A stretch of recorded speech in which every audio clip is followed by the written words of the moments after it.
Arrange the following events of meiosis in the correct sequence.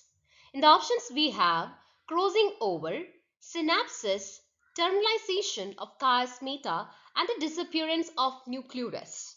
We know the correct sequence of events in meiosis are: first is the synapsis, which occurs during the zygote stage of prophase 1, where the homologous chromosomes pair up and form tetrads.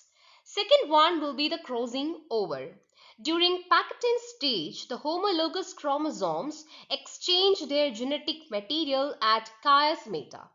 And the third one will be the terminalization of chiasmata. As meiosis progresses, the chiasmata move towards the end of the chromosomes.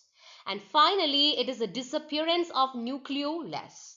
The nucleolus disappears during early stages of meiosis, particularly during prophase 1.